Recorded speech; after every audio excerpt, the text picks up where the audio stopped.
Hello guys, स्वागत है आप सभी का हमारे इस प्यारे से यूट्यूब चैनल स्टडीमेट पर। और ये है थर्मोडायनामिक्स का लेक्चर नंबर 2। लेक्चर नंबर 1 पहले मैंने अपलोड कर दिया है, थर्मोडायनामिक्स 01 स्टडीमेट टाइप करो आ जाएगा। वहां पर मैंने zero law of thermodynamics, thermal equilibrium और बेसिक इंट्रोडक्शन दिया है, लेकिन वो भी इंपॉर्टेंट लेक्चर है। 2 टॉपिक्स मैंने एकदम अच्छे से पढ़ा है उसमें। आज हम टोटल 3 टॉपिक्स पढ़ेंगे। पहला होगा एनर्जी के बारे में, कि गैस में कितनी एनर्जी होती है, कौन सी एनर्जी होती है। आइडियल गैस के बारे में पढ़ेंगे और कितने टाइप्स है वो भी पढ़ेंगे। Law of equipartition of energy भी पढ़ेंगे। समझ गए? आज ये तीन इंपॉर्टेंट टॉपिक्स पढ़ेंगे और ये 3 इंपॉर्टेंट टॉपिक्स जो है वो थर्मोडायनेमिक्स का बेस है। और इसमें से बहुत सारे क्वेश्चंस आपको पूछेंगे एग्जाम वाले, और बहुत ही डिटेल में आज हम उन्हें कवर करेंगे। एकदम सिंप्लीफाइड में मैं आपको बता दूंगा कि सारी चीजें होती क्या है। तो पहले स्टार्ट करते हैं एनर्जी से। एनर्जी, अब आपको तो पता है, अभी हमने लास्ट जो चैप्टर है थर्मोडायनामिक्स क्या रोटेशनल डायनामिक्स जो हमने किया था, उसमें हमने बहुत सारे एनर्जी के बारे में पढ़ा। काइनेटिक, पोटेंशियल, रोटेशनल तरह की, rotational kinetic energy, rotational potential energy वगैरह वो सब हमने पढ़ा। तो अभी इसमें कोई भी एक सब्सटेंस लो, कोई भी एक गैस, कुछ भी ले लो, उसकी टोटल एनर्जी अगर मुझे कैलकुलेट करनी है, उसकी अगर मुझे टोटल एनर्जी कैलकुलेट करनी है, टोटल एनर्जी, तो बेसिकली तो 2 तरह की एनर्जीज ही आएंगी, kinetic energy plus potential energy.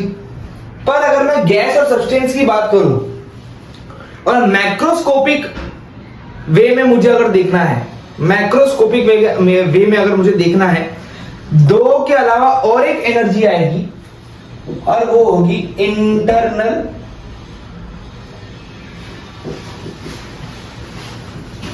Energy. Internal energy यानी कि कोई भी गैस के अंदर की एनर्जी, कोई भी सब्सटेंस की अंदर की एनर्जी। फॉर एग्जांपल, आपके अंदर जो आपका स्टेमिना है, आपके अंदर जो ताकत है, वो क्या है? आपकी इंटरनल एनर्जी है। वैसे ही गैस की, सब्सटेंस की, कोई एक सिलेंडर की, उनकी अंदर की एक एनर्जी होती है। अंदर से जो एनर्जी पैदा होकर आती है, हम उसे क्या बोलते हैं? Internal energy. तो अगर मैं गैस की बात करूं, सब्सटेंस की बात करूं, मैक्रोस्कोपिक लेवल पे बात करूं, या फिर थर्मोडायनामिक्स की अगर मैं बात करूं, थर्मोडायनामिक्स में अगर मुझे टोटल एनर्जी किसी भी सब्सटेंस की चाहिए तो उसमें 3 एनर्जीज आएंगी, काइनेटिक, पोटेंशियल और इंटरनल एनर्जी। और भैया काइनेटिक एनर्जी क्यों होती है, कब आती है kinetic energy? Kinetic energy formula क्या है? 12mv²। मास तो सबके पास होता है। काइनेटिक एनर्जी उसी बॉडी के पास होती है जिस बॉडी के पास मोशन हो, यानी कि वेलोसिटी, कुछ स्पीड हो। कभी भी किसी भी बॉडी को स्पीड मिल जाए तो उसके पास काइनेटिक एनर्जी होती है। तो काइनेटिक एनर्जी किसकी वजह से आती है? मोशन की वजह से। ओके सर, समझ गया। अब जो ये पोटेंशियल एनर्जी है वो किस वजह से आती है? अब पोटेंशियल एनर्जी किस वजह से आती है? हाइट की वजह से आती है। तो ग्रेविटेशनल पोटेंशियल एनर्जी मैं बोल सकता हूं कि एक हाइट पर है तो उसे ग्रेविटी खींच रही होगी, तो ग्रेविटेशनल पोटेंशियल एनर्जी। और एक ग्रेविटेशनल फील्ड में, ये तो मैंने बताया ग्रेविटेशनल फील्ड में। अब और एक तरह की थर्मोडायनामिक्स में मैं पोटेंशियल एनर्जी लगा सकता हूं, जो है इलेक्ट्रोस्टैटिक पोटेंशियल एनर्जी। अगर मैंने इलेक्ट्रिक फील्ड में डाल दिया, इलेक्ट्रिक फील्ड की वजह से अगर पोटेंशियल एनर्जी जनरेट हो गई, या फिर ग्रेविटेशनल फील्ड की वजह से पोटेंशियल एनर्जी जनरेट हो गई, तो वैसा भी मैं कर सकता हूं। और एक तरह की पोटेंशियल एनर्जी होती है, और एक तरह की पोटेंशियल एनर्जी होती है जो मॉलिक्यूल्स के बीच में आती है। और एक तरह की पोटेंशियल एनर्जी जो मॉलिक्यूल्स के बीच में आती है, वो है अगर कोई गैस है, ये समझो एक सिलेंडर है या फिर कोई कंटेनर है, इसके अंदर मॉलिक्यूल्स है। अब फॉर एग्जांपल ये एक मॉलिक्यूल है, छोटा सा प्यारा सा नन्हा सा मुन्ना सा मॉलिक्यूल, और यहां पर दूसरा मॉलिक्यूल है। ये दोनों करने लगे अट्रैक्शन, इन दोनों के बीच में फोर्स ऑफ अट्रैक्शन लग गया। अभी ये दोनों मॉलिक्यूल्स अगर एक दूसरे को अट्रैक्ट कर रहे हैं, अगर ये दोनों मॉलिक्यूल्स एक दूसरे को अट्रैक्ट कर रहे हैं, तो उनके बीच की एक पोटेंशियल एनर्जी पैदा होगी। Why? Because of force of attraction. Force of attraction होगा तो यहां पर एक पोटेंशियल एनर्जी जनरेट होगी, जिसे हम मॉलिक्यूलर बोलेंगे, मॉलिक्यूलर पोटेंशियल एनर्जी से बोल सकते हैं, ऐसे बोलते नहीं लेकिन बोल सकते हैं कि मॉलिक्यूलर पोटेंशियल एनर्जी कब आती है, जब दो मॉलिक्यूल्स एक दूसरे को अट्रैक्ट करे, एक दूसरे के फोर्स ऑफ अट्रैक्शन की वजह से एक दूसरे के पास है, तब हम बोलेंगे कि इनके बीच में एक पोटेंशियल मॉलिक्यूलर एनर्जी लग रही है। तो ये एक लग सकती है। तो काइनेटिक और पोटेंशियल तो पढ़ लिया। अब इंटरनल एनर्जी कैसे होगी? इंटरनल एनर्जी यानी कि गैस के अंदर की एनर्जी। अभी गैस के अंदर की एनर्जी एक चीज होगी कि काइनेटिक, मॉलिक्यूलर काइनेटिक एनर्जी, कि मॉलिक्यूल एक यहां से वहां, कोई फॉर एग्जांपल यहां इसे मैंने गर्म कर दिया या फिर थोड़ा सा गर्म है, तो यहां पर क्या होगा, ये जो मॉलिक्यूल है ये यहां से वहां भागेगा तो उसके पास मोशन आएगा, मोशन आएगा तो काइनेटिक एनर्जी आएगी। या फिर वाइब्रेशनल काइनेटिक एनर्जी, मैंने इसे बहुत गर्म कर दिया तो सारे मॉलिक्यूल्स यहां वहां फड़फड़ाएंगे, ये इधर जाएगा, कभी ऊपर जाएगा, कभी नीचे आएगा, कभी यहां जाएगा, फड़फड़ाएगा, एकदम वाइब्रेट करेगा, तो kinetic energy due to vibration. और ये वाली energy potential energy due to molecules, molecular potential energy due to force of attraction, ये आ सकती है ना, ये सारी चीजें आ सकती है। तो एनर्जी किस किस फॉर्म में आएगी मैंने बता दिया कि टोटल एनर्जी अगर मुझे ढूंढनी हो तो टोटल एनर्जी में इस चीज से ढूंढ सकता हूं कि काइनेटिक एनर्जी होगी, पोटेंशियल एनर्जी होगी और इंटरनल एनर्जी होगी। ये अभी मेरे पास है। अब अगर मुझे अगर मैं एक आइडियल गैस की बात करूं, ये तो नॉर्मल मैंने कोई भी सब्सटेंस की बात कर दी, कोई एक सब्सटेंस है, कोई एक गैस है, तो इसमें मुझे अगर टोटल एनर्जी ढूंढनी है तो मैं ऐसे ढूंढ सकता हूं कि कितनी कितनी इसके पास एनर्जी होगी। काइनेटिक एनर्जी मोशन की वजह से आएगी, पोटेंशियल एनर्जी ग्रेविटेशनल फील्ड या तो इलेक्ट्रोस्टैटिक फील्ड की वजह से आएगी, और इंटरनल एनर्जी यानी कि गैस के अंदर की, सब्सटेंस के अंदर की energy, kinetic energy molecule, vibrational kinetic energy या तो मॉलिक्यूलर पोटेंशियल एनर्जी, ये सब चीजें हो सकती हैं। अब सिर्फ आइडियल गैस के लिए, for ideal gas, for ideal gas, अब सिर्फ आइडियल गैस के लिए ये फॉर्मूला कैसे बदलेगा मैं बताता हूं। ये तो मैंने इन जनरल बताया, ये क्या है इन जनरल, ये मैंने बताया इन जनरल। अब आइडियल गैस में क्या होता है, आइडियल गैस में there is no force of attraction between molecules, या तो सिर्फ ऐसा लिख दो there is no force of attraction.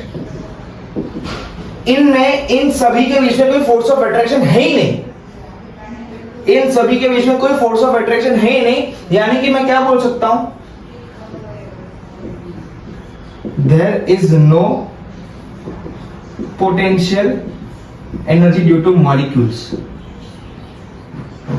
ये बोल सकता हूं। अब मैंने मॉलिक्यूलर पोटेंशियल एनर्जी कब बोली, जब इन दोनों मॉलिक्यूल्स के बीच में क्या हो रहा है, फोर्स ऑफ अट्रैक्शन आ रहा है, तब जाके इनमें क्या होगी, मॉलिक्यूलर पोटेंशियल एनर्जी होगी। अब फोर्स ऑफ अट्रैक्शन है ही नहीं तो ये वाला पूरा पार्ट तो कैंसिल हो गया, ये एनर्जी आएगी नहीं क्योंकि अट्रैक्शन हो ही नहीं रहा। आइडियल गैस में फोर्स ऑफ अट्रैक्शन है ही नहीं, यानी कि इन दोनों के बीच में क्या नहीं हो रहा, अट्रैक्शन नहीं हो रहा, ये दोनों एक दूसरे के पास नहीं जा रहे।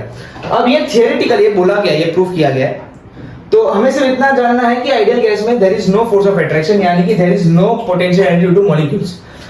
अब अगर मैं एक कंडीशन डाल दूं, अब मैं कंडीशन डाल दूं तो जो हम यही कंडीशन फॉलो करने वाले हैं हमेशा, कि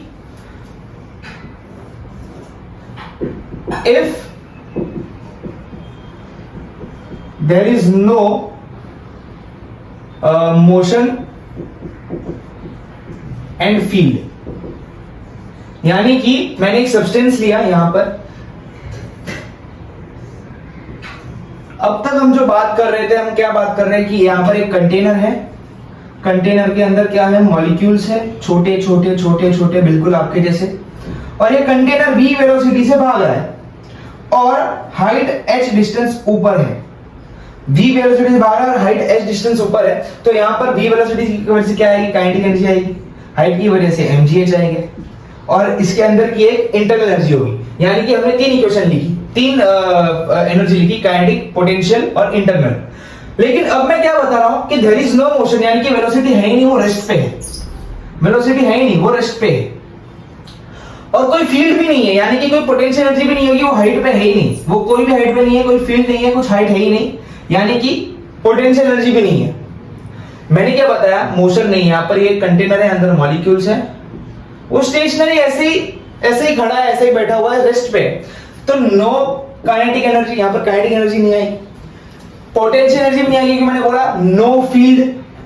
तो अब क्या बचा, सिर्फ अब बचा क्या, इंटरनल एनर्जी बचेगा सिर्फ। Total energy is equal to internal energy, यानी कि मैं कह रहा हूं no kinetic energy, no potential energy. तो बचा क्या, तो इसकी जो टोटल एनर्जी हो जाएगी, इसकी जो टोटल एनर्जी हो जाएगी किसके इक्वल होगी, total energy is equal to its internal energy.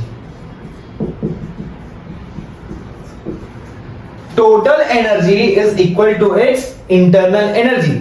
और हमेशा जब आप कोई भी टेक्स्ट बुक पढ़ोगे, या तो आपके बोर्ड की टेक्स्ट बुक पढ़ लो, सीबीएसई की टेक्स्ट बुक, एनसीईआरटी पढ़ लो, उसमें वही दिया है कि जो टोटल एनर्जी है आइडियल गैस की, वो उसकी इंटरनल एनर्जी है।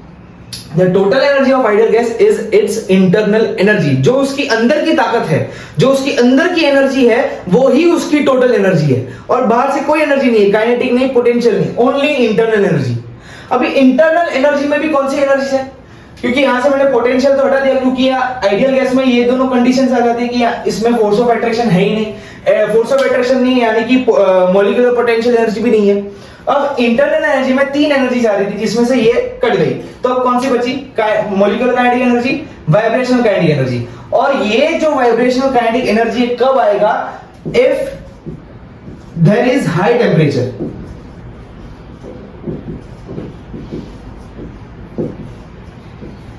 तभी आएगा, वरना नहीं आएगा।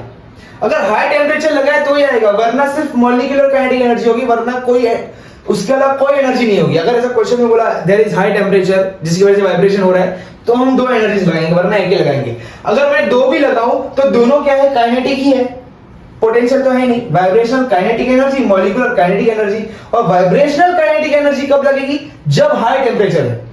तो मैं ये बोल सकता हूं कि total energy is equal to internal energy is equal to its kinetic energy. बोल सकता हूं कि नहीं बोल सकता। काइनेटिक पोटेंशियल चली गई, अब इंटरनल एनर्जी, इंटरनल एनर्जी में जो काइनेटिक एनर्जी है वो वाली, total energy of ideal gas, total energy of ideal gas is equal to internal energy of ideal gas is equal to kinetic energy of ideal gas. समझ गए। Internal energy के अंदर 3 थी, kinetic, molecular, kinetic, vibrational, potential, molecular. Potential molecular हट गई, हुई kinetic, ideal gas में force of attraction नहीं होता, तो अब कौन सी बची, 2 बची, मॉलिक्यूलर काइनेटिक एनर्जी और वाइब्रेशनल काइनेटिक एनर्जी। अब दोनों भी काइनेटिक ही तो है, तो मैं ऐसे लिख सकता हूं ना कि total energy of ideal gas is equal to internal energy is equal to kinetic energy of ideal gas. समझ गए। तो ये बात हमेशा याद रखना, ये बात हमेशा याद रखना कि total energy of ideal gas is equal to kinetic energy of ideal gas. यानी कि अगर मैं E इज इक्वल टू, इसको हम E से डोनेट करते हैं, डिनोट करते हैं, मैं हमेशा डोनेट क्यों करता हूं क्या पता, और इंटरनल एनर्जी को हम U से डिनोट करते हैं और काइनेटिक एनर्जी को हम KE से डिनोट करते हैं, तो मैं ये रिलेशन लिख सकता हूं। कब कब कब, ओनली फॉर आइडियल गैस। और 99.9999% सम्स न्यूमेरिकल्स हमें सारी एग्जाम्स में, नीट, जेई, एमएसटी, सीटी, बोर्ड्स, हमें आइडियल गैस की ही सम्स आते हैं, तो हमें यही पढ़ना है। आगे और भी आएंगे, आगे की कंडीशंस में आगे के लेक्चर में बताऊंगा, टेंशन मत लो, फुल कंटेंट आपको मिलेगा, टेंशन लेने की जरूरत नहीं है। सिर्फ मैं जो पढ़ा रहा हूं वो पढ़ते रहो, जो मैंने यहां पर लिखा है आप अपने बुक में लिखो, छापो। चलो छापो। मैं अभी आगे की बात बताता हूं कि आइडियल गैस कितने टाइप्स की होती है। तो अब हम पढ़ेंगे types of ideal gas. Topic डाल दो, टाइप्स ऑफ आइडियल गैस। अब मेरे को बताओ, कोई भी गैस में क्या होता है। मैंने कुछ भी गैस, कोई भी गैस लिया, या फिर कोई भी मैटर की अगर मैं बात करूं, गैस की बात करूं, किसी की बात करूं, उसके अंदर क्या होता है, उसके अंदर एलिमेंट्स ही तो होता है। कोई भी गैस की अगर तुम लोग बात करो तो उसमें एलिमेंट्स ही होगा, oxygen gas, nitrogen gas, helium gas, lithium gas, जो भी है, जो गैस में है, जो गैस स्टेट में है, उसके अंदर एलिमेंट्स ही होंगे। अब एलिमेंट्स के बेसिस पर हम लोग ने आइडियल गैस को अलग अलग टाइप्स में क्लासिफाई किया है। पहला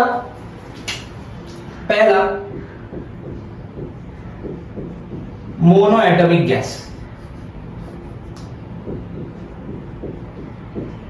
mono atomic ideal gas. Mono atomic ideal gas का मतलब इसमें सिर्फ एक एटम होगा। मोनो यानी कि एक, ओनली वन एटम, यहां पर सिर्फ एक एटम होगा। अब मुझे एक बात बताओ, गैस कभी एक तो होगी नहीं, चलो अगर एक भी हो जाए, अब आपको ये अपने पीरियडिक टेबल में तो पढ़ा ही होगा कि पीरियडिक टेबल में सिर्फ एक ब्लॉक ऐसा है जो नोबल गैसेस का है और जो स्टेबल है, यानी कि उन्हें बॉन्ड करने की जरूरत नहीं पड़ती, दूसरी किसी का इलेक्ट्रॉन शेयर या डोनेट करने की जरूरत नहीं पड़ती। वो क्या है? 18th ब्लॉक वाला जो है, हीलियम, आर्गन, नियॉन वगैरह वो सब है नोबल गैसेस, वही है जो अकेले रहते हैं, दूसरे किसी के साथ बॉन्ड नहीं करते। अब अकेला कौन रहेगा? ओनली वन एलिमेंट या एटम, आप कुछ भी लिख लो, मोनो एटम के लिए तो मैं एटम ही लिखता हूं, है ना। अब अकेले कौन रहेंगे, यानी कि एक एटम किसका रहेगा, यानी कि जो नोबल गैसेस है उनके रहेगा। तो इसमें अगर मैं एग्जांपल की बात करूं तो आप लिख सकते हो helium, argon, neon, krypton, radon, जो नोबल गैसेस है उसको आप इसमें एग्जांपल के तौर पे कंसीडर कर सकते हो। तो जो मोनो एटॉमिक आइडियल गैस है, अभी मैंने बताया कि एनर्जी जब हम कैलकुलेट कर रहे थे, इसमें क्या है, एनर्जी किसके इक्वल है? Total energy is equal to its internal energy is equal to its kinetic energy. कौन सी? मॉलिक्यूलर वाली या तो वाइब्रेशनल। बताओ, अभी सिर्फ मैं यहाँ पर क्या लिख रहा हूँ? Kinetic energy. अब मॉलिक्यूलर और वाइब्रेशनल अभी हम लोग पढ़ेंगे कि आगे कैसा होगा। तो ये तो हमें पता है कि इसकी अगर मुझे टोटल एनर्जी निकालनी है, मुझे मोनो एटॉमिक आइडियल गैस की अगर मुझे टोटल एनर्जी निकालनी है तो वो उसके इंटरनल एनर्जी के इक्वल होगी, और उसका इंटरनल एनर्जी किसके इक्वल है? काइनेटिक एनर्जी के इक्वल। तो अब अगर मैं बात करूं mono atomic ideal gas, for example ये है मोनो एटॉमिक आइडियल गैस। ये क्या है? एक मोनो एटॉमिक आइडियल गैस। समझो हीलियम है, समझो हीलियम है, या तो ऐसे ही समझ लो कि सिर्फ मोनो एटॉमिक आइडियल गैस है। अब उसके पास ट्रांसलेशन मोशन, या तो समझ लो उसको मोशन करने की कितने डायरेक्शन है? एक्स डायरेक्शन में जा सकता है, वाई डायरेक्शन में जा सकता है, जेड डायरेक्शन में जा सकता है। ये क्या है? Translation motion. ये आगे ऐसे आगे जाएगा, या तो सीधा जाएगा, ऊपर जाएगा, या तो टेढ़ा जाएगा। ऊपर जाएगा, सीधा जाएगा, टेढ़ा जाएगा, ये तीन ही तो डायरेक्शन है आजू बाजू घूमने के लिए। तो अगर इसको मोशन करना है, अगर इसको मोशन करना है, अब मैं मोशन क्यों करवा रहा हूं? क्योंकि मुझे पता है यहाँ पर इसकी एनर्जी सिर्फ काइनेटिक एनर्जी ही है, और काइनेटिक एनर्जी कब आती है? जब मोशन हो। तो अगर मोनो एटॉमिक गैस को मोशन करना है तो उसके पास कितने तरीके हैं? या तो सीधा जाएगा, या तो ऊपर जाएगा, या तो टेढ़ा जाएगा, यानी कि उसके पास तीन तरीके हैं। अब अगर तुम बोलो कि घूमेगा भी तो सही, अभी कोई भी अगर एटम है, कोई भी अगर एटम है, अब इसको घूमना हो तो ऐसे स्पिन करना हो तो ऐसे गोल गोल गोल स्पिन करना हो तो हाँ स्पिन करेगा, ऑफ कोर्स स्पिन करेगा, क्योंकि अगर एक एटम है उसको पीछे कोई एटम बुलाएगा तो ऐसे नहीं कहेगा हाँ बोल क्या बात है। ऑफ कोर्स वो भी, उनको भी, उनके भी दोस्त होंगे, उनके भी माँ होंगे, बाप होंगे, उनकी भी गर्लफ्रेंड होगी, आपकी नहीं, अलग बात है। तो अगर किस एटम के दोस्त ने अगर उस एटम को बुलाया कि हे एटम क्या कर रहा है, तो बोलेगा कुछ नहीं बस फिजिक्स पढ़ रहा हूँ, थर्मोडायनामिक्स पढ़ रहा हूँ, ऐसे पीछे देख के बोलेगा, या तो ऐसे पीछे ही घूम जाएगा हैंडशेक करने के लिए। तो ऑफ कोर्स स्पिन तो करेगा, ये मैंने टाइम पास वाली बात की। तो ऑफ कोर्स यहाँ पर ये जो एटम्स है स्पिन करेंगे, लेकिन अब ये एटम्स इतने छोटे हैं। अब मुझे एक बात बताओ, जब एटम रोटेट करता है तो उसकी काइनेटिक एनर्जी कितनी होती है? रोटेशनल काइनेटिक एनर्जी कितनी होती है? अगर अभी किसको नहीं आया तो स्क्रीन में से घुस के एक मुक्का मारूंगा, अगर नहीं आया तो, क्योंकि पूरा रोटेशनल डायनामिक्स कंप्लीट हो चुका है। आपको अगर नहीं आता तो जाकर देखो, kinetic energy and work done due to rotational motion, मैंने एक अलग से लेक्चर बनाया। हाँ, तो अगर kinetic energy due to rotation क्या होता है? हाफ आई ओमेगा स्क्वायर, यहाँ पर आई क्या है? मोमेंट ऑफ इनर्शिया, और ओमेगा स्क्वायर, चलो ओमेगा इसके पास कुछ होगा अगर ये घूम रहा है तो। पर मैं आई की बात करूं तो आई क्या है? एम आर स्क्वायर, इसके पास कुछ मास होगा, चलो समझ गए मास होगा, लेकिन एक्सिस से इसका जो डिस्टेंस है आर बहुत छोटा है, बहुत छोटा है। तो मैं इसको मान लूं कि ये आर बहुत बहुत बहुत छोटा है, तो इसकी जो मोमेंट ऑफ इनर्शिया है मैं इसे जीरो ही मान लूंगा, नेग्लिजिबल ही तो है, ऐसे थोड़ा थोड़ा थोड़ा थोड़ा ऐसे ऐसे slow slow slow slow slow slow घूम रहा है। अब इसका जो आई है वो mr² होता है। आर क्या होता है? एक्सिस से लेके रोटेशन, एक्सिस से लेके पॉइंट तक का डिस्टेंस आर होता है। अब आर ही बहुत छोटा है, ऑलमोस्ट इक्वल टू जीरो है, तो मोमेंट ऑफ इनर्शिया भी जीरो के इक्वल ही हो जाएगा। ऑलमोस्ट जीरो नहीं, almost is equal to zero हो जाएगा। तो हम यहाँ पर आई को नहीं गिनेंगे, आई को नहीं गिनेंगे, यानी कि रोटेशनल काइनेटिक एनर्जी को भी हम लोग जीरो मान लेंगे। तो मोनो एटॉमिक आइडियल गैस के लिए, किसके लिए? मोनो एटॉमिक आइडियल गैस के लिए इस एटम को अगर मोशन करना है, यहां वहां घूमना है, टहलना है, तो उसके पास कितने तरीके हैं? या तो सीधा रहेगा, ऊपर जाएगा, टेढ़ा रहेगा, तीन तरीके हैं। तो मैं इसके जो टहलने के तरीके को हम लोग थर्मोडायनेमिक्स में बोलते हैं degree of freedom. Degree of freedom, कौन सा नाम? फ्रीडम। तो डिग्री ऑफ फ्रीडम इसकी कितनी हो जाएगी? 3 हो जाएगी। डिग्री ऑफ फ्रीडम इसकी क्या हो जाएगी? 3 हो जाएगी। इसके टहलने के तरीके को हम क्या बोलेंगे? Degree of freedom. या तो मैं ऐसे बोल सकता हूं कि इसकी जो एनर्जी है is equal to U is equal to kinetic energy, क्या हो जाएगी? Half M.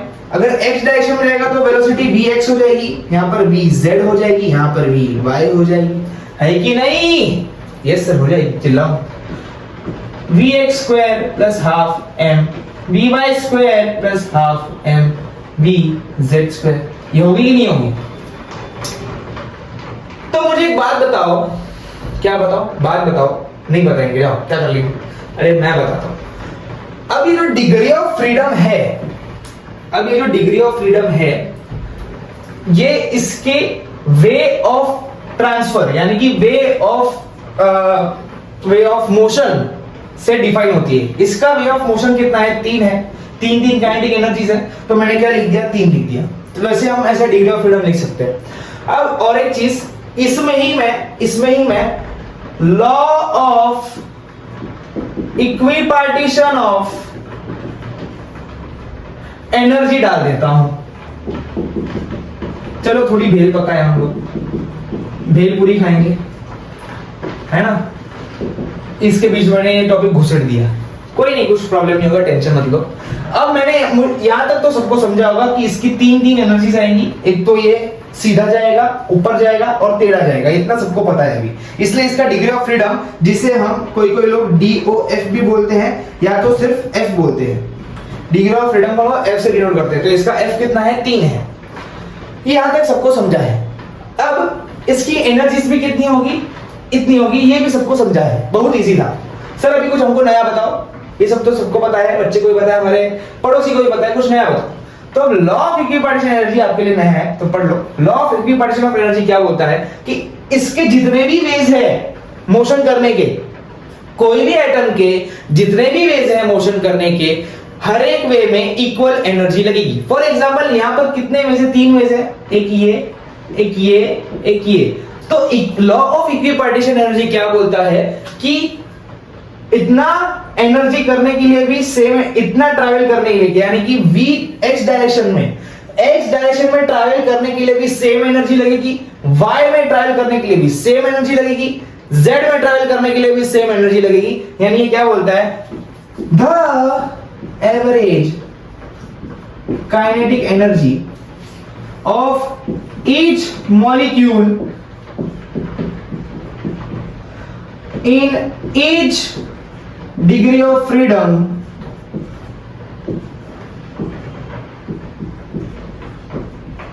is half kT.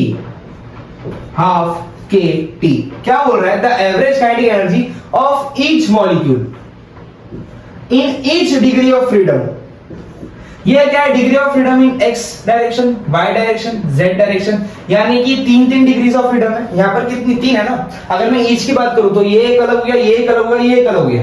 अब law of equipartition of energy क्या बोल रहा है कि the average kinetic energy of each molecule in each degree of freedom is half kT। यानी कि मैं क्या बोल सकता हूं कि इतना, इसका भी एनर्जी कितना है? Half kT। इसका भी एनर्जी कितना है? Half kT। इसका भी एनर्जी कितना है, हाफ के टी। तो E is equal to U is equal to K E is equal to कितना था, half M V X square plus half M V Y square plus half M V Z square. इसकी energy कितनी, half K T. इसकी energy कितनी, half K T. इसकी energy कितनी, half K T. Add करोगे तो आ जाएगा 3/2 के टी। वैसे मुझे केटी से बहुत डर लगता है। क्यों सर, केटी से क्यों डर लगता है, ये तो हर सम में हमें यूज करना है। लेकिन जब आप इंजीनियरिंग में आ जाओगे तो सबसे बड़ा श्राप आपके लिए केटी ही होता है। और इंजीनियरिंग में केटी का मतलब होता है फेल हो जाना।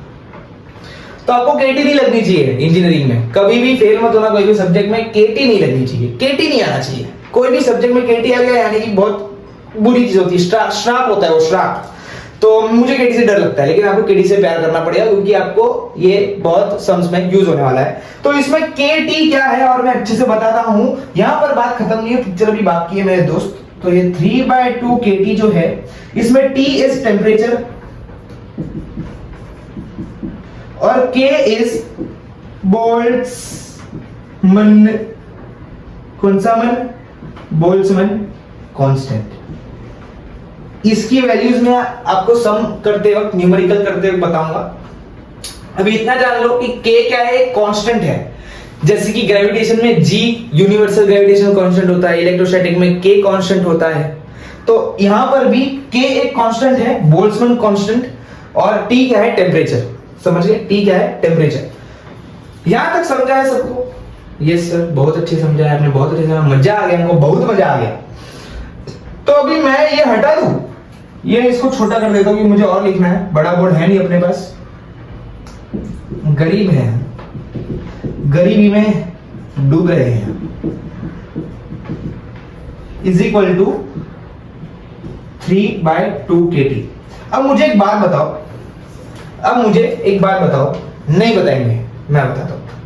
अब यहां पर क्या है, 3/2 के टी। 3 को मैं F लिख दूं क्योंकि यहां पर इसकी डिग्री ऑफ फ्रीडम क्या है, 3 तो है। यानी कि मैं ये बोल सकता हूं कि E is equal to U is equal to K E is equal to बताओ F/2 के टी। इसका मैं और अच्छे से बताता हूं। अब मैं ये रफ करता हूं, यहां तक आप ये हटा दो, ये मैं थोड़ा लास्ट में अच्छे से बताता हूं। यहां तक नोट कर लो, यहां तक छाप लो और आगे बढ़ेंगे हम लोग। यहां तक छाप लो, मैं इसे रफ कर रहा हूं। अब हम लोग पढ़ेंगे डायटोमिक आइडियल गैस। किसी को गैस हुई है? किसी के पेट में गैस है? लेकिन इस चैप्टर में उसका सलूशन नहीं मिलेगा आपको कि पेट का जो गैस है उसे कैसे ठीक करें। यहां पर आइडियल गैस की बात की जाती है। हाँ, लेक्चर नंबर 2 है, नहीं टॉपिक नंबर 2 तो सूख जा भाई पहले। ये सूखता नहीं है, प्रॉब्लम यही है, सूख जा। हाँ देखो सूख गया। अब सेकंड वाला है डाया एटॉमिक।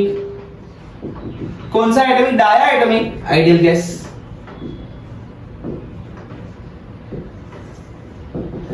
अब मैंने बताया कि मोनो एटॉमिक आइडियल गैस वो होता है जो एक दूसरे के साथ बॉन्ड नहीं करते, अकेले एकदम खड़े रहते हैं, एकदम सिंगल लाइफ एंजॉय करते हैं।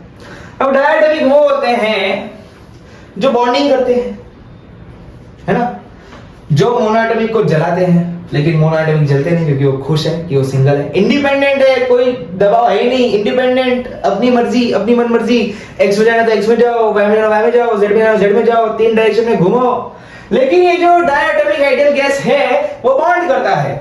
मैं इसको बोल सकता हूं O2 N2 O2 N2 Cl2 F2, जो बोलना है बोलो, जो एक दूसरे के साथ बॉन्ड करे या तो खुद के साथ ही बॉन्ड करे। जैसे कि मैं खुद का बहुत अच्छा दोस्त हूं, है ना, तो मैं डायटोमिक बोल सकता हूं कि मैं मेरा ही दोस्त हूं, मेरी खुद के साथ बॉन्डिंग बहुत अच्छी है। लेकिन वो तो मोनो में आएगा। अब आपका समझो कोई जुड़वा भाई हो, आप उसके साथ दोस्ती कर रहे हो, उसके साथ बॉन्ड बना रहे हो, तो डायटोमिक हो गया, मजाक था। चलो O2 N2 है, तो अगर मुझे ऑक्सीजन को, अरे यार ऑक्सीजन की अगर बात करूं तो ऑक्सीजन डबल बॉन्ड ऑक्सीजन को O2 बोलते हैं, ऑक्सीजन डबल बॉन्ड ऑक्सीजन, है ना। ये क्या है, थोड़ा और अच्छे बनाओ, ये क्या है, डायटोमिक गैस। अब इसको अगर टहलना है, घूमना है, मोशन करना है, तो इसके पास कितने तरीके हैं, ऑफ कोर्स 3 तरीके हैं। ये क्या है, X, ये है Y, ये है Z। अब मुझे एक बात बताओ, क्या बात बताओ, अब ये पूरा का पूरा एक डायरेक्शन में सीधा सीधा जा सकता है कि, है ना, कि ये डबल बॉन्ड में है, ये सीधे सीधे v वेलोसिटी से जा रहे हैं, vx से सीधे सीधे जा रहे हैं, सीधे सीधे सीधे सीधे ऐसे जा रहे हैं, ठीक है, ये एक हो गया। अब ये ऊपर जा रहे हैं, v वेलोसिटी vy से ऊपर जा रहे हैं, ऊपर ऊपर ऊपर जा रहे हैं, ऐसे भी हो सकता है।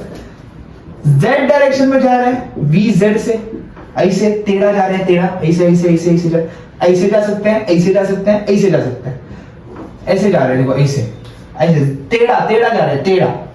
तो ट्रांसलेशन की अगर मैं बात करूं, E is equal to U is equal to kinetic energy is equal to half mv(x²) plus half mvy² plus half mvz²। यहां तक तो आ गया, ट्रांसलेशन की बात करनी। अब रोटेशन की बात करते हैं कि रोटेशन में वो कैसे यहां वहां टहल सकता है, रोटेशन में घूमेगा कि नहीं घूमेगा, घूमेगा तो आएगा ओमेगा, देखते हैं। अब अगर मैं z डायरेक्शन की बात करूं, z डायरेक्शन कैसी है, ऐसी है, और ऑक्सीजन का बॉन्ड ऐसे बंधा हुआ है ना। अब z डायरेक्शन कैसे बता रहा है, z डायरेक्शन यानी कि ये ऐसे ऐसे घूमेगा, देखो एक्सिस कैसे जा रही है, और एक मार्कर मुझे लेना पड़ेगा, पेन ले लेता हूं मैं। समझो ये एक्सिस है और ये यहां है, अब ये कैसे घूमेगा, ऐसे घूमेगा, ये एक्सिस है, z डायरेक्शन में जा रही है, या तो समझो ना ऐसे जा रही है, मेरी तरफ आ रही है, ये x y z, x ये x है, ये y है, ये z है, x y z। तो अगर मैं इस एक्सिस की बात करूं और ये ऐसा है, ये o ये ऐसा है, तो अभी कैसे घूमेगा, ऐसे घूमेगा, इस एक्सिस के अलोंग, इस एक्सिस के अलोंग ये मार्कर कैसे घूमेगा, ऐसे गोल गोल गोल गोल गोल गोल गोल गोल घूमेगा, ठीक है नहीं।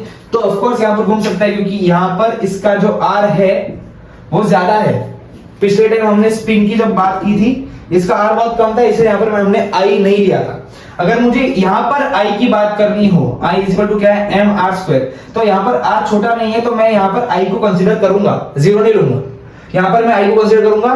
तो z डायरेक्शन में इसकी काइनेटिक एनर्जी क्या हो जाएगी, plus half i ओमेगा², i x ओमेगा², है कि नहीं, i x omega x² in x direction.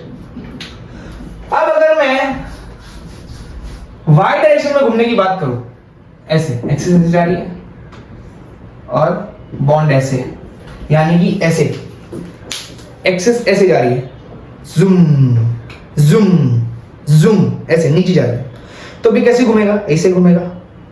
z में ऐसे घूम रहा था, y में ऐसे घूमेगा, है ना, y में ऐसे ऐसे ऐसे घूमेगा, घूम घूम घूम घूम ऐसे घूमेगा। तो ऑफ कोर्स यहां पर भी इसका r है वो ज्यादा छोटा नहीं है, तो यहां पर भी मैं इसका r यानी कि मोमेंट ऑफ इनर्शिया कंसीडर करूंगा। तो यहां पर भी हाफ i y, ये z डायरेक्शन में था, z आएगा z, i y omega y²। अब अगर मैं x डायरेक्शन की बात करूं कि यहां पर ये बॉन्ड है, x डायरेक्शन की बात करूं, ये x डायरेक्शन है, तो भी कैसे घूमेगा, स्पिन करेगा, ऐसे ऐसे ऐसे घूमेगा, देखो ऐसे x डायरेक्शन ऐसे जा रही है, ऐसे ऐसे ऐसे अंदर से घुस के गई, x डायरेक्शन ऐसे जा रही है, तो ये कैसे घूमेगा, x डायरेक्शन के अलोंग ऐसे ऐसे ऐसे ऐसे घूमेगा, है कि नहीं, ऐसे ऐसे ऐसे घूमेगा। और यहां पर आप देखो ये जो डिस्टेंस है r बहुत छोटा है, यहां पर r बहुत छोटा है, तो यहां पर इसका मोमेंट ऑफ इनर्शिया को मैं कंसीडर नहीं करूंगा, यानी कि यहां पर इसकी जो काइनेटिक एनर्जी को भी मैं कंसीडर नहीं करूंगा, क्योंकि इसका r छोटा है तो i छोटा है, यानी कि काइनेटिक एनर्जी को मैं कंसीडर नहीं करूंगा। तो यहां पर rotational kinetic energy of x direction कुछ भी नहीं होगी, यानी कि ये जो डायएटॉमिक आइडियल गैस है किस किस वे में मोशन कर सकता है, हाफ, एक तो x डायरेक्शन में ट्रांसलेशन मोशन, y डायरेक्शन में ट्रांसलेशन मोशन, z डायरेक्शन में ट्रांसलेशन मोशन, z डायरेक्शन में रोटेशनल मोशन कर सकता है, y डायरेक्शन में भी रोटेशनल मोशन कर सकता है, लेकिन x डायरेक्शन में रोटेशनल मोशन करेगा, लेकिन हम लोग गिनेंगे नहीं क्योंकि बहुत छोटा आर है। तो यहाँ पर कितना 1 2 3 4 5, यानी कि यहाँ पर इसकी डिग्री ऑफ फ्रीडम दिख रहा है क्या यहाँ तक? हाँ, ऊपर ही लिख देता हूं। यहाँ पर इसकी जो डिग्री ऑफ फ्रीडम है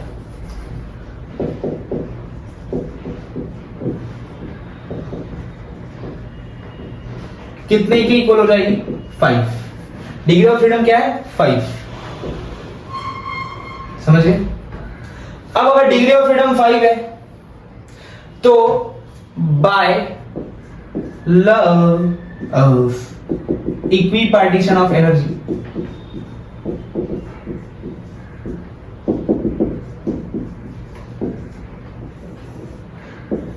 इसकी टोटल एनर्जी क्या हो जाएगी? E is equal to U is equal to kinetic energy. इसका हाफ के टी, इसका हाफ के टी, मैंने अभी बताया law of equipartition of energy क्या बोल रही है कि हर एक वे का इक्वल एनर्जी है। हर एक वे में जिस डायरेक्शन में, हर एक वे जो डायरेक्शन का हर एक वे में उसको हाफ के टी लगेगा, यानी कि इसका भी हाफ के टी, इसका भी हाफ के टी, इसका भी हाफ के टी, इसका भी हाफ के टी, इसका भी हाफ के टी, तो कितने की इक्वल होगा?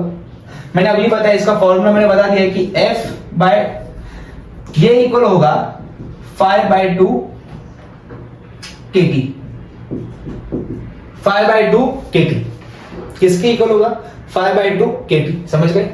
इसका मैं अगर समझो ना, यहाँ पर हाफ kT, यहाँ पर हाफ kT, यहाँ पर हाफ kT, तो 5 इंटू हाफ kT क्या हो जाएगा? Half kT। समझ गए?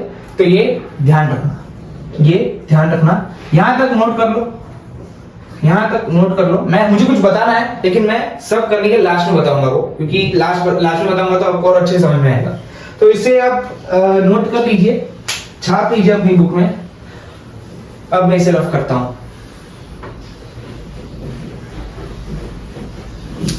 आई होप आपको लेक्चर में मजा आ रहा है। मजा आ रहा है कि नहीं आ रहा है? मजा आना चाहिए, मजा आना चाहिए। चलो अब करेंगे पॉलीएटॉमिक, यानी कि 2 एटम से ज्यादा। पॉलीएटॉमिक, ट्राइएटॉमिक, क्वाड्राएटॉमिक, पॉलीएटॉमिक, यानी कि बहुत सारे एटम्स। Polyatomic, ideal gas.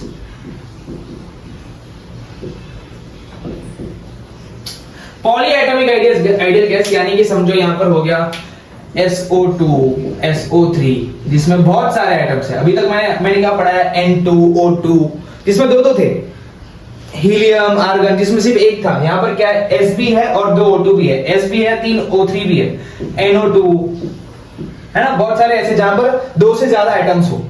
अगर मैं यहाँ पर SO3 की बात करूं, किसकी बात करूं? SO3 की बात करूं,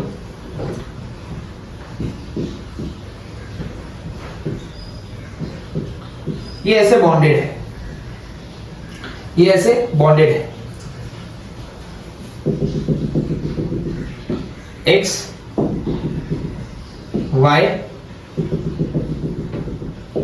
Z। इसके पास भी 3 तरीके हैं मोशन करने के। तो अगर यहां पर इसकी मैं एनर्जी लिखूं, E is equal to U is equal to kinetic energy is equal to, पहली होगी हाफ mvx²। ऑफ कोर्स अभी तक हमने पढ़ा ही है, अगर ये vx से आगे जा सकता है, वेलोसिटी vx से आगे जा सकता है, वेलोसिटी vx से ऊपर भी जा सकता है, यानी कि हाफ mvy² प्लस z से टेढ़ा भी घूम सकता है। टेढ़ा उसको अगर जाना है ना, अंदर जाना है, अंदर। ये x, ये y, ये z, x y z, इसको अभी ऐसे इस डायरेक्शन में जाना है। इसको अगर इस डायरेक्शन में जाना है तो किस वेलोसिटी से जाएगा? Half mvz², half mvz²। अब रोटेशनल की बात करते हैं, है ना, S O O O। हाँ, अब अगर मैं x डायरेक्शन की बात करूं तो हाँ, यहां पर ये रोटेट करेगा। यहां पर इसका जो r है, इसका जो r है वो छोटा नहीं है, r यहां पर बड़ा है, तो यहां पर मैं r को गिनूंगा, i को गिनूंगा, यानी कि इसकी rotational kinetic energy in x direction गिनूंगा। अब rotational kinetic energy in x direction कितना होगा? Half I x omega x² plus, अगर मुझे y डायरेक्शन की बात करनी है, अगर मुझे y डायरेक्शन की बात करनी है तो ऑफ कोर्स ये ऐसे ऐसे घूमेगा, तो half I by omega y²। z की बात करनी है तो भी ऐसे घूमेगा, है ना, तो इसमें भी होगा half I Z omega Z square, है ना। तो यानी कि यहां पर कितने हो गए, 1 2 3 4 5 6, तो यहां पर इसका डिग्री ऑफ फ्रीडम कितना हो जाएगा,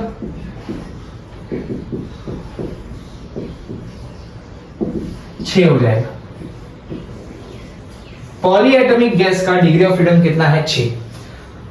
अब इसका by law of equipartition of energy, आप शॉर्टकट में मत लिखना, मैं लिख रहा हूं सिर्फ, law of equipartition of energy, इसकी एनर्जी किसके इक्वल हो जाएगी, E is equal to U is equal to kinetic energy is equal to किसके इक्वल हो जाएगी, इसकी जो इंटरनल एनर्जी है किसके इक्वल हो जाएगी, half K T half K T half K T half K T half K T half K T, add करो तो 6 इंटू हाफ के टी यानी कि 6/2 के टी यानी कि 3 के टी। मैं इसको 6/2 ही रहने दूंगा, इसको मैं 6/2 ही रहने दूंगा क्योंकि मुझे इसको आगे और समझाना है। यहां तक समझा है सबको, यस, बहुत इजी था, छाप लो, मैं इसे रफ कर रहा हूं और सब साथ में एक बार मैं, और एक रिजल्ट मुझे बताना है वो मैं बताऊंगा, इसे आप नोट कर लो, आगे बढ़ते हैं। हो चलो, बहुत कुछ पढ़ लिया अभी तक, अब और पढ़ेंगे। अब ये जो है, जो यहां पर रिजल्ट्स आपको मैं दूंगा, जो इंपॉर्टेंट फॉर्मूलेस मैं आपको दूंगा, वो एकदम ध्यान से नोट करना, एकदम ध्यान से नोट करना।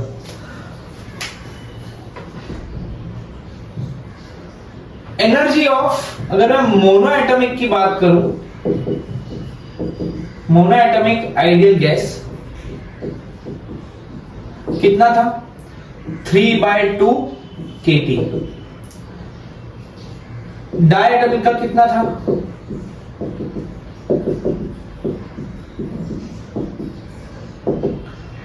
5/2 kT।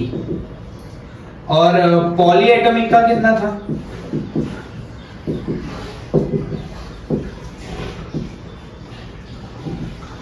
6/2 kT। अब जरा ध्यान से देखना कि मोनोएटॉमिक का F कितना है, 3, डायटॉमिक का F कितना है, 5, इसका F कितना है, 6।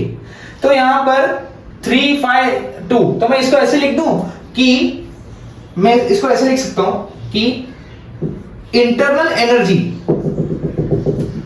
Of molecule is F/2 kT। ये मैं लिख दूं, कोई मारेगा तो नहीं, मुझे बहुत डर लगता है स्टूडेंट से, कभी गुस्सा हो जाता है, कोई मारेगा तो नहीं मुझे अगर मैं ऐसे लिख दूं तो F/2 kT, क्योंकि यहां पर ये क्या है, डिग्री ऑफ फ्रीडम ही तो है। यहां पर डिग्री ऑफ, अगर मैं लिखूं कि अगर मैं ऐसे लिख दूं कि energy of monoatomic ideal gas, energy of monoatomic ideal gas क्या हो जाएगा, इसका डिग्री ऑफ फ्रीडम क्या है, मोनोएटॉमिक का 3/2 kT, डायटॉमिक का F क्या है, 5/2 kT, पॉलीएटॉमिक का F क्या है, 6/2 kT।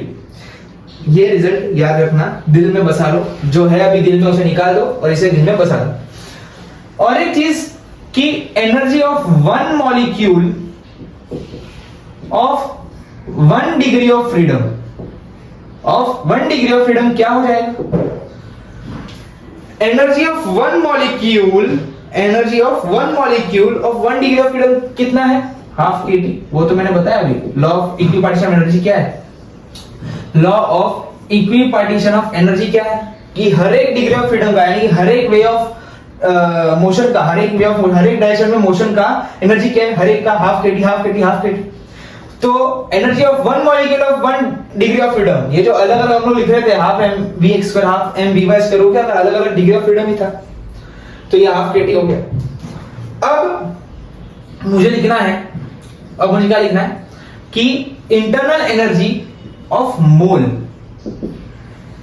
Internal energy of mole. अब ये क्या है, मॉलिक्यूल है, ये क्या है, मॉलिक्यूल। अब ये इंटरनल एनर्जी ऑफ मॉलिक्यूल था, अब मुझे इसे मॉलिक्यूल से मोल में कन्वर्ट करना है। अब मुझे मॉलिक्यूल से मोल में कन्वर्ट करना है, तो सिंपली मुझे ये जैसा था वैसा ही लिखूंगा, सिंपली मैं इसे एवोगैड्रोस नंबर से मल्टीप्लाई करूंगा, सिंपली मैं इसे किससे मल्टीप्लाई करूंगा, एवोगैड्रो नंबर से मल्टीप्लाई करूंगा। तो ये क्या हो जाएगा, इंटरनल एनर्जी ऑफ 1 मोल। अगर मुझे internal energy of n moles चाहिए तो क्या होगा, सिंपली n से मल्टीप्लाई करो, NF/2 kT into Avogadro number. अब मैं और एक चीज आपको बता दूं कि ये जो बोल्ट्जमैन कांस्टेंट K है is equal to R upon Na। K is equal to R upon Na। Boltzmann constant is equal to universal gas constant, इसे हम क्या बोलते हैं, गैस कांस्टेंट बोल देता हूं फिलहाल,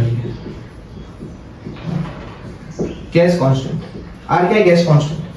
तो अगर मैं R को अकेला कर दूं और K इंटू Na कर दूं तो ये R के बराबर होगा, K इंटू Na R के बराबर होगा, तो NF/2 RT।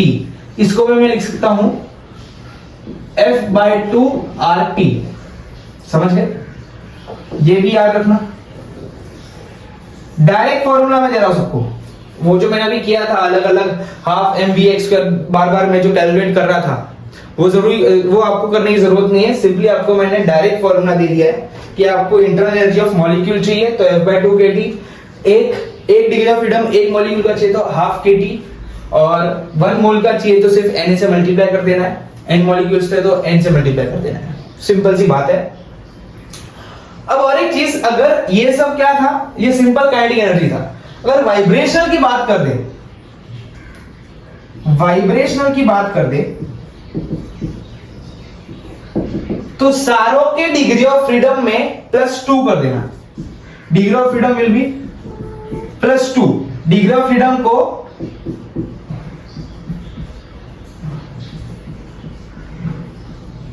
+2 कर देना, यानी कि अगर मोनो एटॉमिक का ये जो एनर्जी बताई वो वाइब्रेशनल ये नॉर्मल है। अगर मुझे वाइब्रेशनल चाहिए तो वाइब्रेशनल कितनी हो जाएगी, 3 + 2 5, यानी कि 5/2 kT। इसकी वाइब्रेशनल कितनी हो जाएगी, 5/2 kT वाइब्रेशनल। इसका कितना हो जाएगा, 7/2 kT। इसका कितना हो जाएगा, 8/2 kT। समझ गए, इजी है, ज्यादा कुछ हार्ड नहीं है। समझ गए, तो ऐसा सब हम लोग कर सकते हैं। सिंपली अगर वाइब्रेशन में आ जाए तो +2 कर देना। अब और एक इंपॉर्टेंट रिजल्ट मैं आपको बताना चाहूंगा, जो ये एक्चुअली जो मैंने अभी आपको बताया एनर्जी, ये सब क्या है, ये सब सारी चेंज हो रही है, चेंज इन एनर्जीज है। ये भी बताऊंगा आपको, मैंने अभी जो बोला आपको समझ में नहीं आएगा, अभी मैं आपको बताता हूं कि ये जो U is equal to U of n moles is equal to NF/2 RT है। इसे डिफरेंशिएट करो, डिफरेंशिएट करेंगे क्या रहेगा, n du/dt is equal to NF/2 R। ये तो क्या है, कांस्टेंट ही है, T वेरिएबल है, टेम्परेचर चेंज हो सकता है, तो ये क्या होगा, ये टाइम है, ये टाइम है।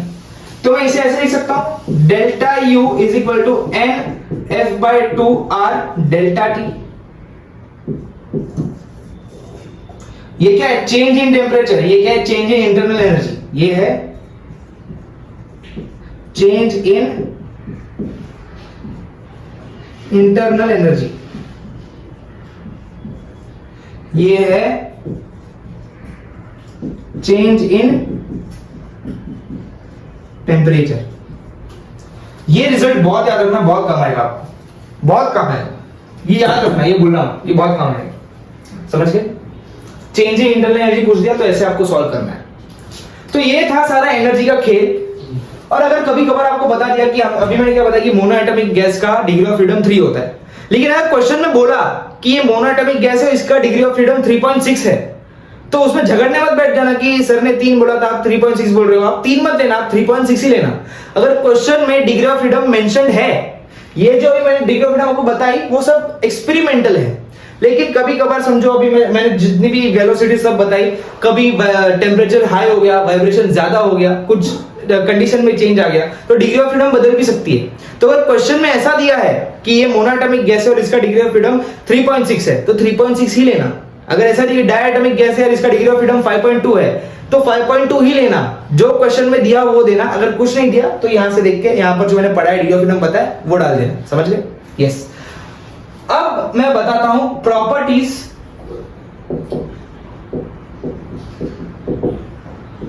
Of internal energy.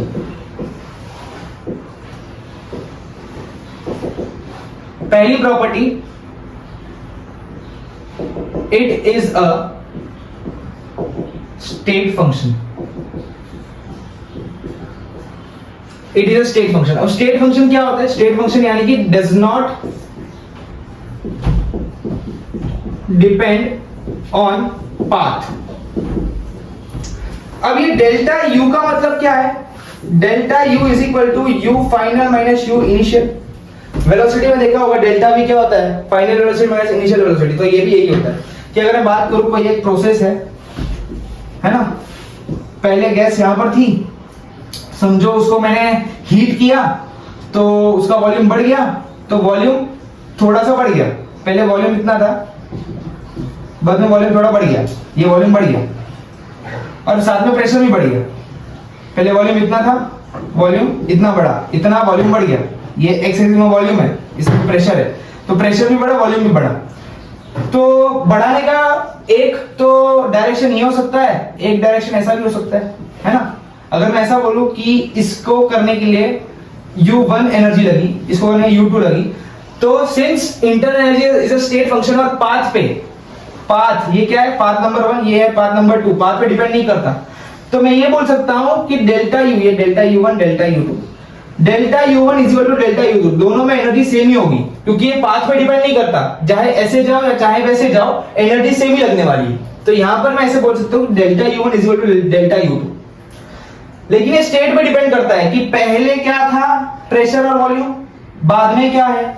फाइनल और इनिशियल पे डिपेंड करेगा। फाइनल स्टेट और इनिशियल स्टेट पे डिपेंड करेगा। Depends on final and initial state, path पे डिपेंड नहीं करेगा। तो ये क्या? स्टेट फंक्शन है। और एक चीज, इन साइक्लिक प्रोसेस, साइक्लिक प्रोसेस यानी कि पॉइंट ए पे कोई तो गैस है, ये प्रेशर, ये वॉल्यूम बढ़ाया, प्रेशर कम किया, वॉल्यूम कम किया, प्रेशर बढ़ाया, यानी कि ऐसे गया, ऐसे गया, ऐसे गया, ऐसे आया, यानी कि ए से बी गया, बी से सी गया, सी से डी गया, और बाद में वापस डी से ए आ गया। तो अगर मुझे energy of A B C D A, यानी कि जहां था वापस आ गया, पहले ए पे गया, बी पे गया, सी पे गया, डी पे गया, वापस ए पे आ गया, ए से स्टार्ट करके वापस ए पे आ गया, यानी कि क्या साइकिल ही तो है, ऐसे गोल गोल गोल गोल घूम रहा है ना, साइकिल ही तो है। ये सर्कल भी हो सकता है, ट्रायंगल भी हो सकता है, मैंने सिर्फ आपको ये शेप बताया। साइक्लिक प्रोसेस है, यानी कि इनिशियल पॉइंट क्या था? ए, यानी कि यू ऑफ ए, नहीं सॉरी फाइनल पॉइंट, पहले इनिशियल फाइनल माइनस इनिशियल करते हैं ना। तो अगर मैं फाइनल की बात करूं तो यू ऑफ ए, लास्ट में कहां पर पहुंचा? ए पर ही पहुंचा, तो यू ऑफ ए। स्टार्ट कहां से किया? यू ऑफ ए से स्टार्ट किया, यानी कि 0, यानी कि साइक्लिक प्रोसेस में डेल्टा यू 0 होता है। साइक्लिक प्रोसेस में डेल्टा यू यानी कि चेंज इन इंटरनल एनर्जी 0 होती है, क्योंकि जहां से स्टार्ट किया वो वापस वहीं आ गया साइक्लिक प्रोसेस में। और एक प्रॉपर्टी बता देता हूं, छोटी सी ही है, बस लेक्चर खत्म होने आया है, पेशेंस रखो थोड़ी। तीसरी प्रॉपर्टी हमें ये बता रही है कि ये जो डेल्टा यू है, यानी कि change in kinetic energy, change in kinetic नहीं, इंटरनल एनर्जी, वही सेम ही है, इंटरनल एनर्जी भी काइनेटिक एनर्जी तो है, इज क्या है? NF/2 R delta T। यहां पर N constant, F constant, R constant, 2 constant, यानी कि चेंज क्या हो रहा है? सिर्फ टेंपरेचर हो रहा है। तो मैं ऐसे बता सकता हूं कि changing kinetic energy is function of temperature, है ना। तो चेंजिंग काइनेटिक एनर्जी टेंपरेचर पे डिपेंड करती है। और अगर कोई आइसोथर्मल प्रोसेस चालू है, आइसोथर्मल प्रोसेस अगर कोई चालू है, ये सारे प्रोसेसेस के बारे में हम डीपली पढ़ने वाले हैं, यहां पर मैं सिर्फ बेसिक बता देता हूं। आइसोथर्मल प्रोसेस में टेम्परेचर कांस्टेंट होता है,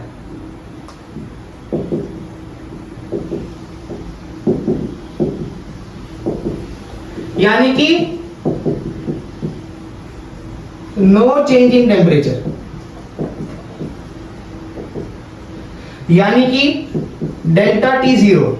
अगर डेल्टा टी जीरो फॉर्मूला में, ये जो इसका फॉर्मूला है N F by two R delta T, और डेल्टा टी को जीरो डाल दूंगा तो डेल्टा यू भी जीरो हो जाएगा। यानी कि अगर आइसोबैरिक प्रोसेस, आइसोथर्मल प्रोसेस में डेल्टा यू जीरो होता है, क्योंकि यहां पर टेम्परेचर कांस्टेंट है। समझ गए? तो यहीं तक था आज का लेक्चर। आई होप आपको ये लेक्चर जो है समझ में आया रहेगा। फुल एनर्जी के साथ मैंने पढ़ाया है हमेशा की तरह, और मिलते हैं नेक्स्ट लेक्चर में। तब तक के लिए गुड बाय, जय श्री कृष्ण, राधे राधे, टेक केयर, पढ़ते रहिए।